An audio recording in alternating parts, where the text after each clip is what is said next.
Hey everyone, welcome back to the channel. We're going to be talking about 2025. 2025. I'm doing my end of year / new year videos reflecting on the year of 2025. I always have a fun time doing them. And now this year I have multiple different channels in which I'll be doing different stuff for each of them. So um, for Zach Archer Games, obviously I'm going to be going into every game I finished in the year of 2025. You might have heard me talk about some of these if you watched my previously what I've been playing videos throughout the year.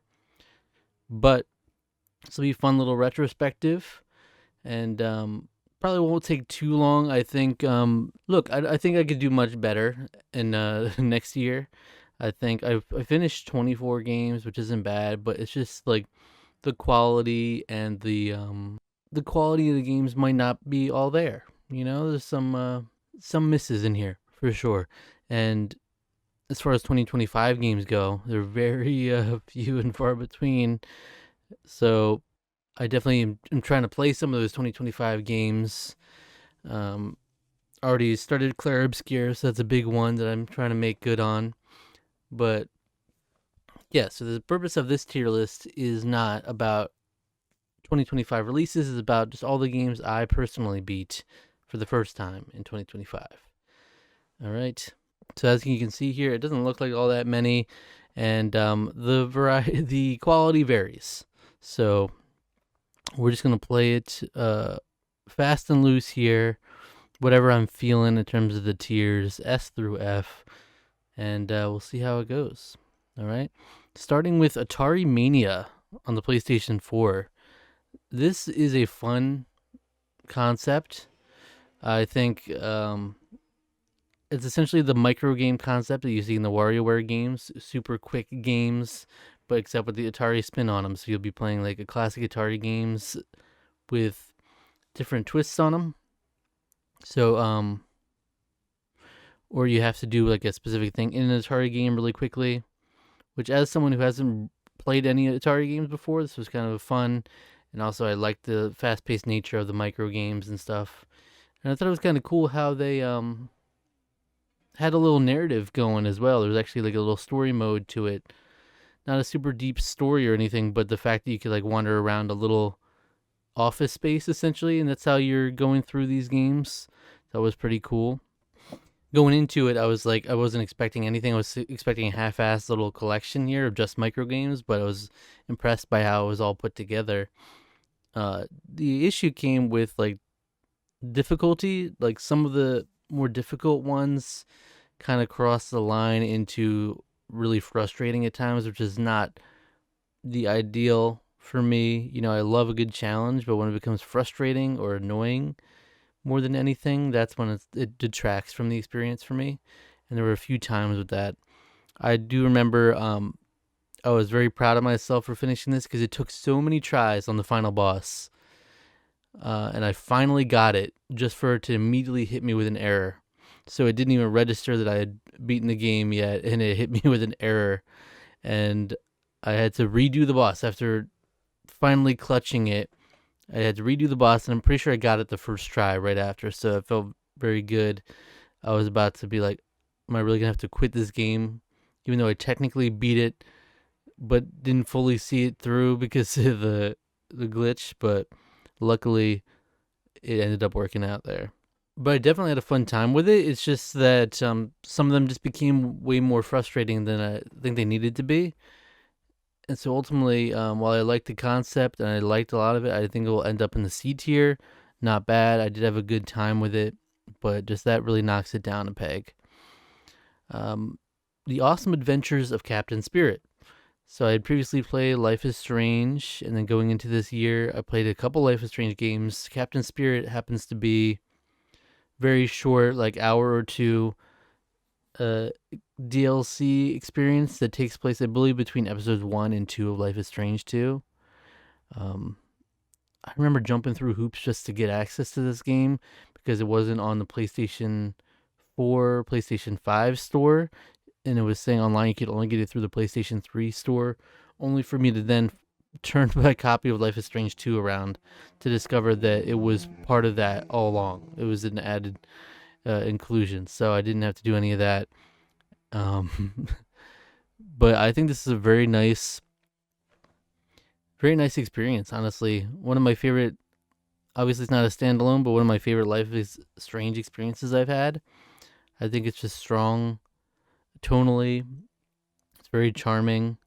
It tells a nice little story succinctly in that experience, which ties into the story at large, but isn't, necessarily essential to it or dependent on it. Like, it kind of can be an isolated little experience here, and I enjoyed it a lot. It's a fun, like, you're following a kid's imagination, but then some deeper themes come in that you might not expect. I think it'll be B tier though for me, honestly, because it's just not a fully fleshed out experience. So it's hard to really put it too high, but I definitely enjoyed it.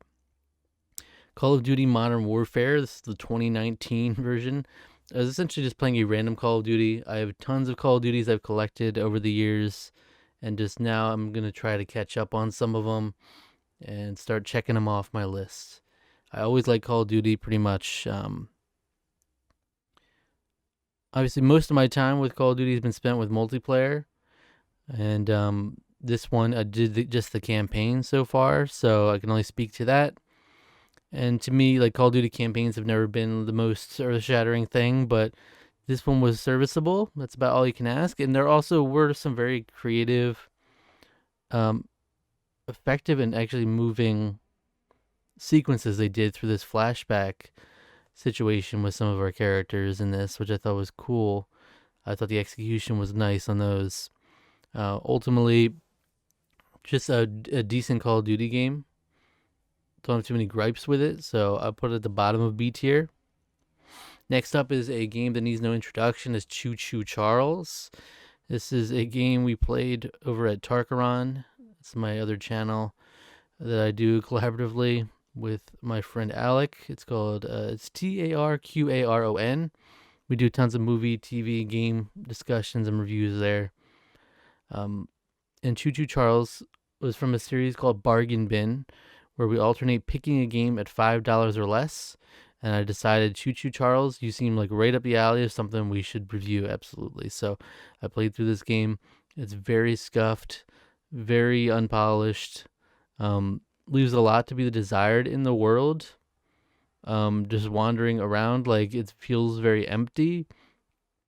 And some of the stuff is just so janky at times. Whereas conceptually, it's a train on with spider legs, and the lore just doesn't really make sense. But I think it could have been good in another world if it was like put in a competent developer's hands. You probably could make something out of this goofy concept, but ultimately it just ends up being, it's a memeified type of game. It's not really for the game itself. It's not like a super fun experience. So I feel like it's got to be an F tier for me. It's hard to really see otherwise. This next game is a game called Cytus Alpha, a rhythm game on the Switch, which I've been curious about for some time. And it's very it like the aesthetic just seems cool.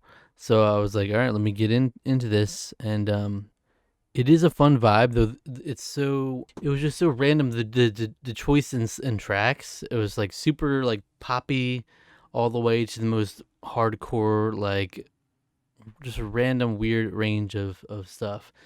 And mostly I enjoyed it. I think it's a pretty fun time, just like unproblematic, good time. But there are certain tracks that are just super annoying and frustrating with how you're supposed to put inputs in, to where the point it's a good and a bad, a positive and a negative for the game. The fact that I end up literally, when you get to those frustrating points, I don't even bother trying to hit the rhythm. I'm just mashing the button. And unlike a lot of rhythm games where you get like every time you miss it sets you back or puts you towards failure, that kind of thing. This one, it like more often than not would just accept it. It would just be like, okay, yeah, you got those notes. And I was just mashing like no rhyme or reason at times, because it was like there's no rhythm to keep up with. This is crazy, and I wasn't even doing like intense difficulty or anything. I've never been like a super top-notch rhythm game player who would play like the hardest difficulties. Even in Guitar Hero would play like medium, but this one it's like seemed crazy to me. So I'd love to hear from some of the more seasoned rhythm game players what they feel about this game. But the vibes are just so weird. The story mode is so weird. It's like just like pieces of like files and data strung together. Um, it's weird. It's a weird vibe, like completely like it's an enigma. But I did have a fun time for the most part. I think it will end up probably C tier below Atari Mania. Deadly Creatures on the Wii is one I've heard throughout my time being involved in the retro gaming community, and I've heard it for years now. It's touted as a hidden gem. Pete Doran specifically, I remember hearing that from him a lot, and I would say it definitely is. It's one of those games where you would never expect anything out of it. You would look at it and just be like, okay, that's some shovelware stuff. I'm just not even gonna bother if you didn't know about it. And there's definitely more to it. It's still not very polished at times. It still can be pretty janky. I went through a couple glitches with my experience, but it is still much more inspired than a lot of games. Like it's got some creative gameplay choices. Weirdly, for a Wii game of this nature, super cinematic at times, which I thought was like very interesting for the time. Randomly have a couple of actors in there. It has Billy Bob Thornton and Dennis Hopper just playing some couple random dudes in here, and you're playing essentially. Also, I was kind of disappointed because I thought you'd be playing by a bunch of different deadly creatures, but essentially you're just alternating between what was it? It was the spider and the scorpion. I think were the two would alternate between in different chapters. So I mean that added a cool narrative structure to it, to where like they tied into each other and how it worked out. But I was expecting like when I saw Snake and stuff, I was like you're probably gonna end up playing as a snake and all this different stuff. Just not exactly what I expected. So it's still janky at times, but ultimately I think it's got some qualities that are worth checking out. I think it's a unique game in a lot of regards. So look, I think it's top of C tier still. I still didn't think it was amazing or anything, but yeah, that's kind of where I'm at with it. By the way, this is in alphabetical order. I was hoping there was a way you could randomize images, but I looked up. There's no way to randomize the order for some reason. I could have sworn that was a thing that you could do, or there would be certain ones where you would refresh the tier list, and it would be different each time. But I don't know. Next up is Donkey Kong Bonanza. If you don't know, I'm a huge Donkey Kong fan. I was definitely looking forward to this. Um, and I did have quite a bit of fun with it. I don't think it's as amazing as some people make it out to be. To be fair, I still have to do some of the post game stuff, which seemed more like up my alley, exactly what I wanted to do. Like gives you reasons to do the different transformations and enjoy the different gameplay mechanics more. Because kind of my problem as going through the game is you'd end up with one or two transformations that really just blew the others out of the water. In some regards, like were a lot more useful in utility, and so you would just end up using those most of the time. At least in my experience, that seemed like the natural conclusion. But I really like the levels that make you use the different skills that you acquire. And so the post game content might elevate it for me. And I definitely didn't touch the DLC yet, but I did have a lot of fun. It is one of those games, though. It's not like a normal Donkey Kong game. Not even like the Donkey Kong 64.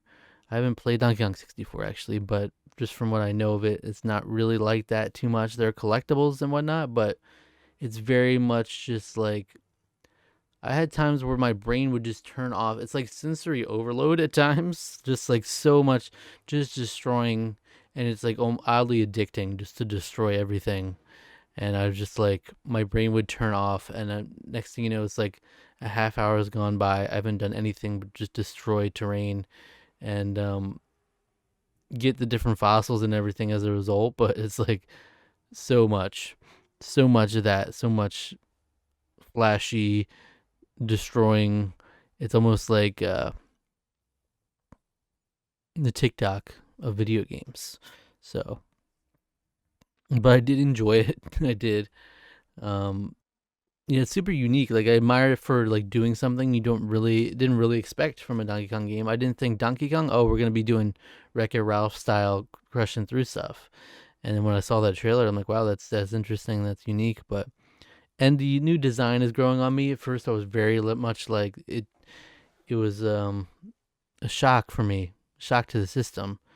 But I've gotten to like it more and more. I'd say he's at the top of B tier though. Top of B tier. DreamWorks All Star Kart Racing. If you go to Tarkron, we did a review of this along with my friend Rusty. Not good. I don't think it's very good at all. I put it in F tier. Look, it's just super unremarkable, and like even the mechanics, I'd find like there's not a satisfying like skill that you can acquire. Like you would often, even playing against the computer players, you would end up like I would be doing it perfectly, and they would still rubber band ahead of me by the end of it. And then I would not get the same grace when I'm playing racing against Alec and Rusty. We did a couple races, and it was just like once you got ahead, that was pretty much it. The items weren't enough to really shake up much, and I think just the overall design of the game just leaves a lot to be desired. So, I mean, you can go to that review for much more detailed thoughts. Next is Ghost of Tsushima Iki Island. This was a DLC for Ghost of Tsushima, which I had just finished the year prior. I love this DLC, actually. I thought it was a really great DLC. It's weird, one of those weird things where it's kind of like seamlessly tied into the game, to where if I wasn't thinking about it when I was originally playing Ghost of Tsushima, I wasn't thinking, oh, there's a DLC called Iki Island. So at one point, you can take a trip over to Iki Island, and then you're kind of stuck there for a while. So I did some of the DLC stuff early on just by necessity at that point. And then I finished the game 100% and everything, and then did the DLC, and I had a lot of fun with it. I think it's a great DLC. And with that being said, we can go right into Ghost of Yotei, which I think is also S tier. A beautiful game. Again, Ghost of Tsushima and Ghost of Yotei now are two of the most beautiful games I've played, period, in my time on this earth. I think they're just beautiful, and they know exactly what they're doing in Ghost of Yotei now. Like, they give you this beautiful field of flowers and petals floating through the air. Just really love to emphasize the beauty of the landscapes and everything, and obviously the awesome like mountain view and everything. Just one, I would say it's not quite as good as Ghost of Tsushima, but it's not far off. I think the narrative, while not as strong as not as compelling as Ghost of Tsushima, is still fun for what it is. It's just not as deep. I got pretty much everything in this game. I did all the quests and all the side stuff except for the duel, which I'm still working towards. And I got a couple collectibles, like a couple like springs or whatever out there on the map to get. But I really enjoyed my time going through the whole map, scouring, exploring, getting the different collectibles. It's very satisfying. Just like with Ghost of Tsushima, I think it's very tastefully done. It doesn't feel like arbitrary things. It feels very like of the culture and just woven together more seamlessly than some other open world games where it's just a ton of stuff on the map. But Ghost of Yotei, that one duel is just like, man, that is hard. That's some stuff. So I still have to beat that one. But I was satisfied. Most of the stuff is very derivative. So what I always say is, if you played Ghost of Tsushima, if you enjoyed it, you will enjoy this. If you didn't enjoy that, there's no shot you'll enjoy this. It's and it's just like, that's your barrier for entry. If you haven't played Ghost of Tsushima, there's no reason to jump to this one. Start with Tsushima. There's a nice couple nods in this game as well to it. and just kind of builds on it. So like while everything is very similar gameplay wise, and even in the whole gameplay loop, there is just a couple modifications made to the combat and those different mechanics, which are fun to explore. But yeah, it's like they're intrinsically tied. If you like one, you like the other, and vice versa. Horizon Zero Dawn is a game that I did for a challenge over at Tarkron. We had a bunch of these were part of that, so won't go into that too much. But Horizon Zero Dawn is a game that Rusty, Ari Louie here on YouTube, did gift me in one of our Tarkron Cross Otaku Brothers gift exchanges a few years ago. So it's been waiting to be played for years. Obviously, it's been a AAA PlayStation game I've been waiting to play for some time, and I really enjoyed it. I enjoyed my time with it. It's tough. I'm kind of torn because I did originally in my rankings have this below Donkey Kong Bonanza, but I just don't know if I can put Donkey Kong Bonanza up to A, but Horizon doesn't feel right not being an A. Let's put it in. We'll put it in B tier for now. The way I played it was, I did basically bank all the side quests, and because I'm like I need to finish this for the challenge by the end of the year for it to count, and so I'm like I want to go back to the side quests, and I feel like a lot of the meat of the game, I'm not sure to what extent I fully appreciate it or not yet, and some of the mechanics I still haven't fully fleshed out. But I did enjoy it. I love the aesthetic to it. Just really inspired like concept to begin with. Obviously, we've taken it for granted because it's just been a known thing for years. Obviously, most of you have probably played it. It's just like adding the old tribal hunter gatherer culture and mixing it in with this futuristic like machines as the monsters you're taking down. It's like a really cool concept, and the narrative is compelling. It's strong, and yeah, it's fun. I just think right now it's hard for me to put it too high right now. I'm not sure exactly where I land on it, but I did definitely enjoy it. Next up is Infamous, which is one that I got from a backlog challenge this year, and not one that I probably would have had on my radar for a while. Like it's just not been top of mind. Like I need to play Infamous. I've heard about it for years, obviously, but you know, I enjoyed it. I think it's very much. It's not very polished, and it's funny. Like some of the moral dilemmas of it. It's very binary. It's like, do you want to sacrifice 100 innocent people, or do you want to save your best friend, type of thing, or do you want to like kill your best friend, type of thing? Or do you want to do something really dickish or something very wholesome? That's like, do I want to do good or evil? And it's very much, and as someone who I also was trying to I wanted to be able to do all the side missions and stuff there. It was annoying to me that you could actually block out certain missions that are like the good or evil missions based on your orientation at the time. So that was annoying. So you can't really do do all the side missions in one playthrough. But it's very much like the movement around the cities and stuff. It's like a nice, fun sandbox. I think it's a cool vibe, and it's almost like an edgier version of Spider-Man. Is how it feels, like gliding through the electric lines and stuff. Is very cool. But ultimately, it's not going to be one of my favorites. It's not perfect by any means, but I did enjoy it.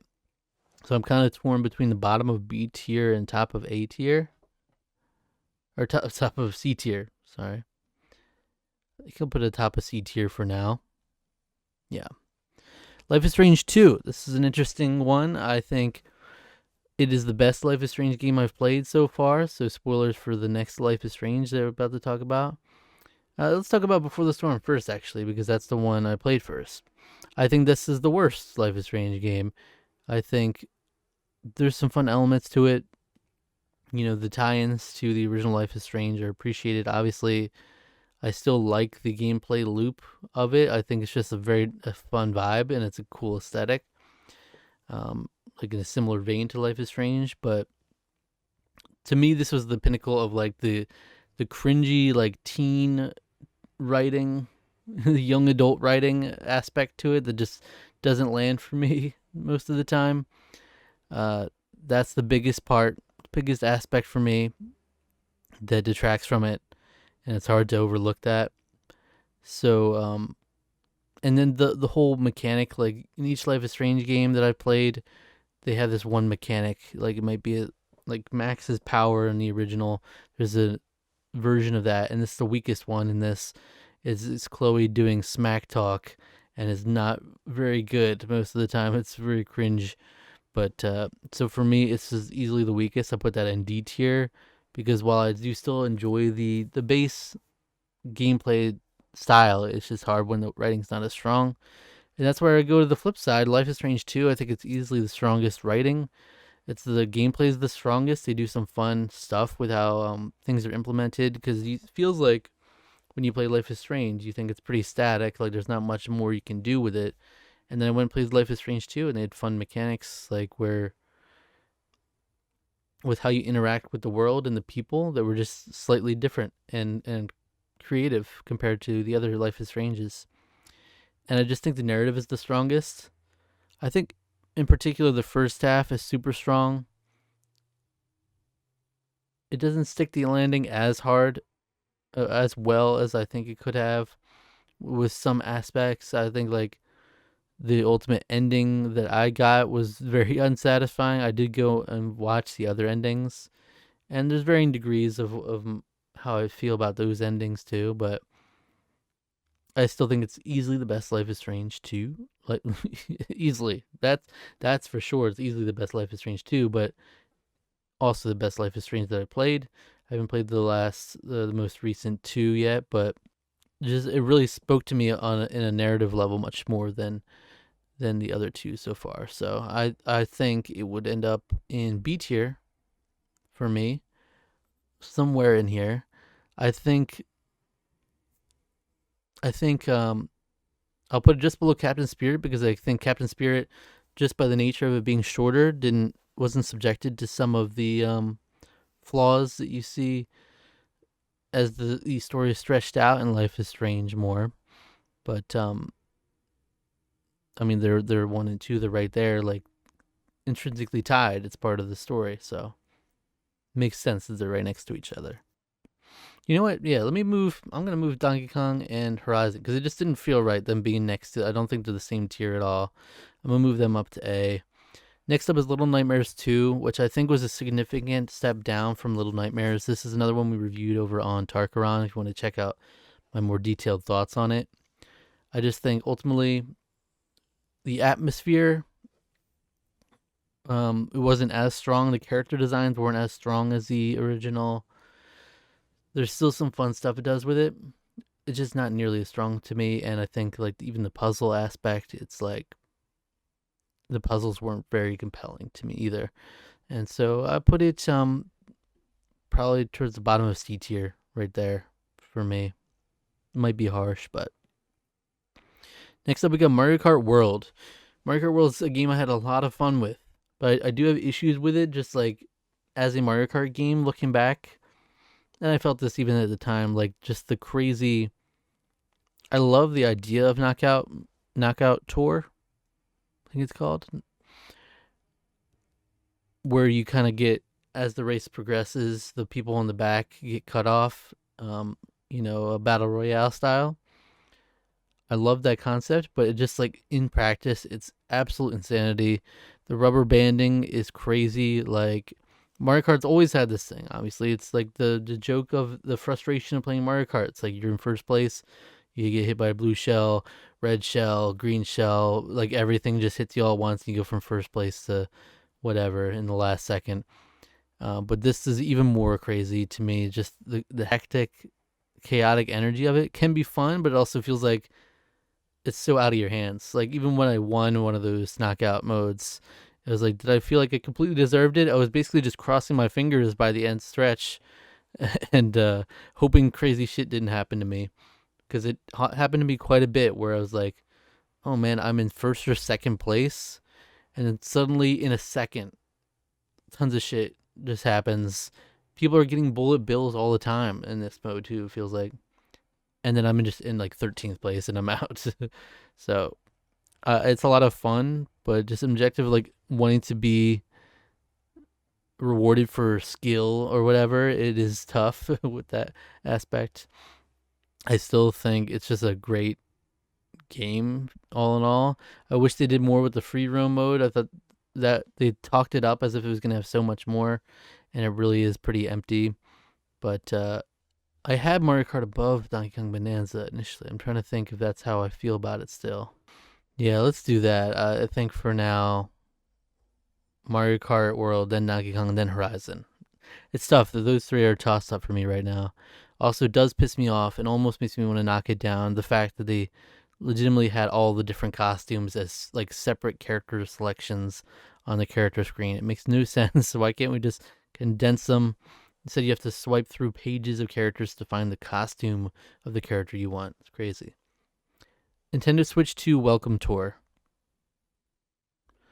It's not a good game. It's really not. I'm sorry. I think we did a review of this on Tarkaron as well. I'll be saying that a lot. Not only is it still an insult, it's a slap in the face that this wasn't packed in. That's obviously the biggest aspect of it. But even trying to remove that from the equation, I think it's not a really great game. It's kind of fun exploring the different features of the Switch 2. I like that. But ultimately, I didn't even like the mini games that you end up playing to test different features. And it just felt like corporate schlock to me. You know, it was like they were really trying to praise themselves on like previously what they did with stuff they're notoriously bad at. Like, it just felt like really like Nintendo propaganda of the game. It was like, remember all the great things we did in the past, like We Speak, Nintendo Wi-Fi connection. Like, it was like I was losing my mind. I was. So I'll give it an F. Sorry, F's in the chat. I put it at the top of F tier because I just think it's more polished than the other two here, but I don't even know. I think I might have given it a lower score than both of them in Tarkaron, just because of the passion I had against it. Panda Hero Remastered on the PlayStation 5, absolutely the bottom of the barrel here. It is god awful. And it's just so funny that there's like a remaster of it. It's crazy. It's not a good game at all. You know, it's like a Mario ripoff with like no polish, no sauce whatsoever. Tough. It's a tough play.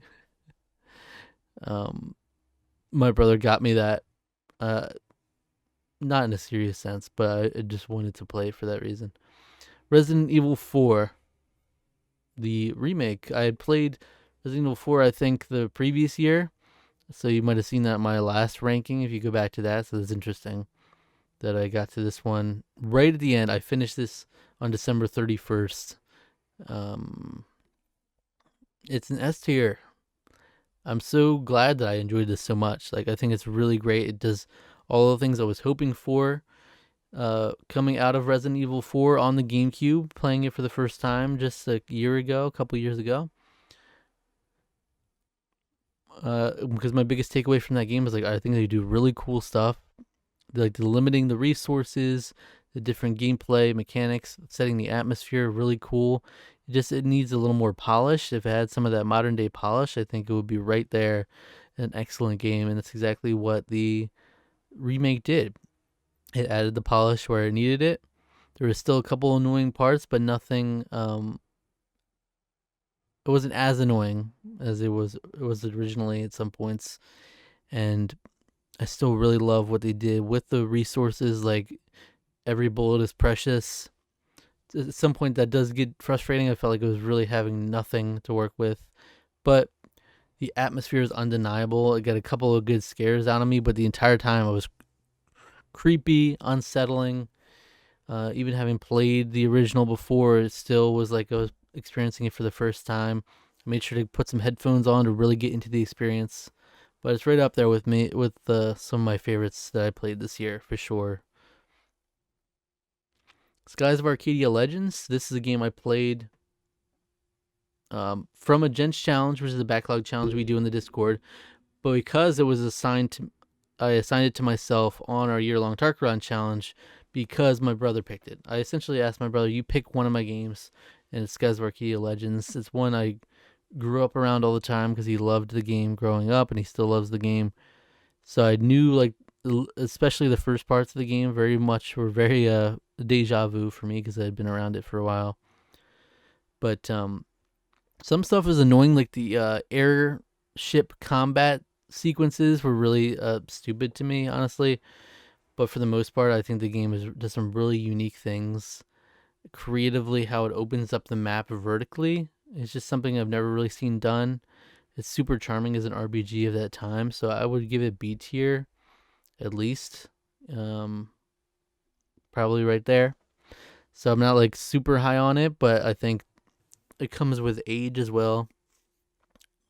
And I just think it does some great things for its time. Super Mario 64 DS. Another one we reviewed on Tarkron. We're going through every 3D Mario game, which I played every single one, I believe, except for this one. This might be the only one I hadn't played or played significantly or beaten at all until I had this challenge. And it's look, it's not great. Like, I played Super Mario 64. And that was one that I had also beaten for the first time. I'm sorry, that just surprised me because I didn't realize I had played that. It's been a whole year since that one too. That shows you how consistent we've been with that. Like, our original goal was to play a Mario game, 3D Mario game a month, and it just has gotten spaced out more and more. But yeah, I played the original Mario 64 for the first time from us going through these, or beat it for the first time. And while there was definitely a lot of flaws on display there, and obviously it does not age the best, I still really enjoyed it for the most part. I was still super impressed by the movement options that were on display there. So going into Super Mario 64 DS, it was like it added a ton of content, which is exactly what you want from a remake in this fashion. But it actually suffered so much with the controls that it's like it dampers the experience a lot for me. To where I think I ended up with like a 6 out of 10 at the end of the day, whereas I gave Super Mario 64 an 8.5. So for me, it's probably a D tier situation, maybe bottom of D tier. I could see it being in C tier. It's just so frustrating to play some aspects. There's so many times where it's just like I hope my movement works properly because you're using a D-pad the whole time. And it's just like I just hope it works, and then a lot of times it doesn't, and it's super frustrating. There's some cool stuff they do with like the different hats and stuff, switching through the different characters. Like, they do some fun stuff with it. It's just super flawed and hard to enjoy. Just with, when the movement is what shines about Super Mario 64, that's going to be a big deal. The Walking Dead: A New Frontier. This is season 3 of the Telltale's The Walking Dead. It's annoying because I had started the final season 2. I should have gotten that finished this year too, at least, but I didn't.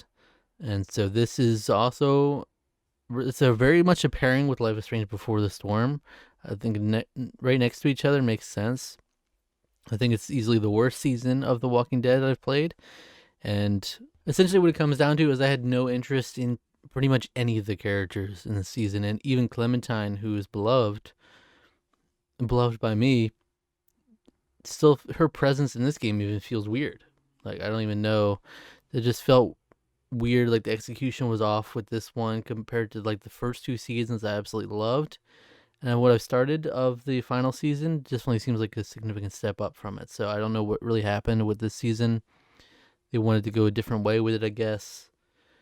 But it just didn't work. I think even the quick time events were way too easy for some reason. Like, could have been more satisfying there. So yeah, just not great. WarioWare Inc. What is it? Mega Micro Games. Yes, WarioWare Inc. Mega Micro Games. This is the Game Boy Advance that I just the version that I happened to play because I was feeling Nintendo Switch Online. I was like, oh, let me check out what we got going on here. And I do want to play more of those too. And I was like, oh, this is cool. It's on here. I really like WarioWare games. Like I mentioned with Atari Mania, I do like the micro games aspect. I think it's really fun. And the only thing with pretty much every WarioWare game holding it back is the content. It's super light on content. So if I'd bought this outright, it would have been really. And I know even with the newest ones on Switch, they've had the same complaints where it's like, man, this is not worth the price value. But I love them in concept. If we could have a mega WarioWare game with all of them included, that would be beautiful. Get a good amount of content that way. But so while I did enjoy it, it's hard to be too high on it. Probably bottom of B tier for me in that way. Definitely enjoyed it. Make no mistake about it. I think it's some of the most solid micro games we have in WarioWare. But WarioWare as a series kind of peaks in B tier for me, just by its very nature. Lastly, we've got Yooka-Laylee, which is interesting. I played through this only months before Yooka-Replay-Lee ended up coming out. This was one that was assigned from me by Alec in our year-long challenge, and so that's why I felt obligated to play this version. And honestly, it's a flawed baby. You know, I know Rusty, my friend Rusty, loves this game. It is just not great to me. And I've heard, even just hearing him talk about it, that Yooka-Replay-Lee does improve upon a lot of the stuff, like how the worlds kind of felt empty or aimless to me at times. He says that they improve those aspects, but and there's a lack of polish in the execution of some of these things. It just made certain challenges not so satisfying. And yeah, that's not only do I think it's not very polished, I don't think the level design was the best. I think I liked some of what Playtonic Games were doing with it, just in execution wasn't all there. And man, when you get to that end point, like this game just takes way too long to begin with, for me, to be honest. But when you get to that end point where you have to go and get 100 pages, that is such a slog. Man, that was so hard to get through. Just like as pure endurance, just getting through that point. So I would love to really enjoy this game, and I would love if Yooka-Replay does that for me. I don't know if it would though, so I'm cautious about getting into that. I just don't know. I don't think it's awful, but I do think it is pretty flawed. Like, I'll give it the bottom of C tier. I think that may be a little generous, but that's where I'm at. What do you think? This is my final tier list. I'm not going to stress too much about switching stuff around. I think my clear tops are the Ghost of Yotei and the Ghost of Tsushima DLC and Resident Evil 4. And then I think this makes sense. Significant, there's a tier drop to Mario Kart World, Donkey Kong Bonanza, Horizon. Then in B tier, Captain Spirit, Life is Strange 2, Call of Duty, Skies of Arcadia, and WarioWare. C tier, Infamous, Deadly Creatures, Atari Mania, Cytus Alpha, Little Nightmares 2, and Yooka-Laylee. D tier, Life is Strange Before the Storm, Walking Dead: A New Frontier, Mario 64 DS. And F tier, Nintendo Switch 2, Welcome Tour, DreamWorks All-Star Kart Racing, Choo Choo Charles, and Panda Hero.